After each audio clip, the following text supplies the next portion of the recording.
कल मुझे कोई पूछता था कि इतनी समस्याएं लोग आपके सामने रखते हैं तो आप परेशान नहीं होते।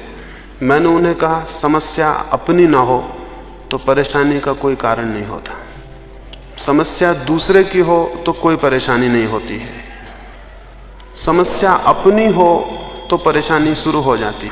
मेरी कोई समस्या इस अर्थों में नहीं है, लेकिन एक नए तरह का दुख अब जीवन में प्रविष्ट हो गया। और वो दुख ये है कि मैं अपने चारों तरफ जिन लोगों को भी देखता हूं, उन्हें इतनी परेशानी में और इतनी पीड़ा में अनुभव करता हूं, जबकि मुझे लगता है उनके हल इतने आसान हैं। जबकि मुझे लगता है कि वो द्वार खटखटाएंगे और द्वार खुल जाएगा, और वो द्वार पर खड़े ही रो रहे हैं, तो एक बहुत नए किस्म के दुख और पीड़ा का अनुभव होता है।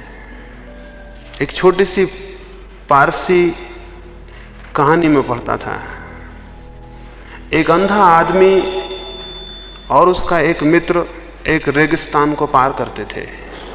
वे दोनों अलग अलग यात्रा पर निकले थे। रास्ते में मिलना हो गया और वो आंख वाला आदमी उस अंधे आदमी को अपने साथ ले लिया। वे कुछ दिन साथ साथ चले, उनमें मैत्री घनी हो गई। एक दिन सुबह अंधे आदमी की आंख, अंधा आदमी पहले उठ गया। सुबह उसकी नींद पहले खुल गई। उसने टटोल के अपनी लकड़ी ढूंढी। मरुस्थल की रात थी और ठंड के दिन थे। लकड़ी तो उसे नहीं मिली। एक सांप पड़ा हुआ था जो ठंड के मारे एकदम सिकुड़ के कड़ा हो गया था। उसने उसे उठा लिया। उसने भगवान को धन्यवाद दिया कि मेरी लकड़ी तो खो गई, लेकिन उससे बहुत ज्यादा बेहतर, बहुत चिकनी और बहुत सुंदर लकड़ी मुझे तुमने दे दी। उसने भगवान को धन्यवाद दिया कि तुम बड़े कृपालु हो। उसने उसी लकड़ी से अपने आंख वाले मित्र को धक्का दिया और उठाने की कोशिश की कि उठो, सुबह हो गई है। वो आंख वाला मित्र उठा, देख के घबरा गया और उसने कहा कि तुम ये क्या हाथ में पकड़े हुए हो, इसे एकदम छोड़ दो, ये सांप है और जीवन के लिए खतरनाक हो जाएगा। वह अंधा आदमी बोला, मित्र, ईर्ष्या के वश तुम मेरी इस सुंदर लकड़ी को सांप बता रहे हो। चाहते हो कि मैं इसे छोड़ दूं तो तुम इसे उठा लो। लेकिन अंधा जरूर हूं, लेकिन इतना नासमझ नहीं हूं। उस आंख वाले आदमी ने कहा, पागल हो गए हो, उसे एकदम छोड़ दो, वो सांप है और जीवन का खतरा है। अंधा आदमी हंसा और बोला, तुम इतने दिन मेरे साथ रहे लेकिन ये ना समझ पाए कि मैं भी समझदार हूं। मेरी लकड़ी खो गई है और परमात्मा ने एक बहुत सुंदर लकड़ी मुझे दे दी है, तो तुम उसे सांप बता रहे हो।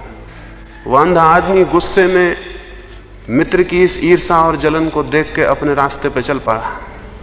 थोड़ी देर में सूरज निकला और वो सांप की सिकुड़न समाप्त हो गई, उसकी सर्दी मिट गई।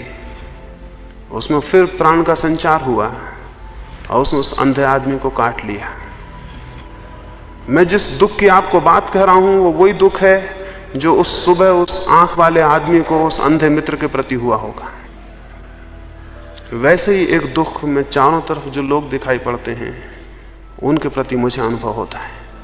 वे हाथ में जो लिए हैं वो लकड़ी नहीं है, वे हाथ में जो लिए हैं वो सांप है। लेकिन अगर मैं उनको कहूं कि ये सांप है तो शायद उनके मन में हो, न मालूम किस ईर्ष्या के वश, न मालूम किस कारण हमारी लकड़ियों को सांप बताया जा रहा है। ये मैं किसी और के लिए नहीं कह रहा हूं, ये मैं आपके लिए कह रहा हूं। ऐसा मत सोचना कि आपके पड़ोस में जो बैठे हैं उनके लिए कह रहा हूं, बिल्कुल आपके लिए कह रहा हूं। और आपके सबके हाथों में मुझे सांप दिखाई पड़ते हैं। और आप जिनको भी सहारे समझे हुए हैं और लकड़ियां समझे हुए हैं, वो कोई सहारे नहीं है और कोई लकड़ियां नहीं है। लेकिन इसके पहले कि आप रास्ता छोड़ के चले जाएं और समझें कि मैंने ईर्ष्यावश आपकी लकड़ी छीनने को कोई बात कही है, इसलिए एकदम उसे सांप नहीं कहता हूं। आहिस्ता आहिस्ता आपको समझाने की कोशिश करता हूं कि जो आप पकड़े हुए हैं वो गलत है। बल्कि ये भी नहीं कहता हूं कि जो पकड़े हुए हैं गलत है, यही कहता हूं कि कुछ और भी श्रेष्ठ है जो पकड़ा जा सकता है। किसी और विराट आनंद को पकड़ा जा सकता है, जीवन में किन्हीं और बड़े सत्यों को पकड़ा जा सकता है। जो आप पकड़े हैं वो आपके डुबाने का कारण हो जाएगा। जीवन भर हम जो करते हैं वही हमें डुबा देता है। सारे जीवन को नष्ट कर देता है। और जब जीवन नष्ट हो जाता है, समाप्त हो जाता है, तब हमें जो पीड़ा और परेशानी पकड़ती है, मृत्यु के क्षण में, अंतिम दिनों में जो मनुष्य को कष्ट पकड़ लेता है, जो संताप पकड़ लेता है, वो यही होता है कि एक बहुत अद्भुत जीवन को मैंने व्यर्थ खो दिया।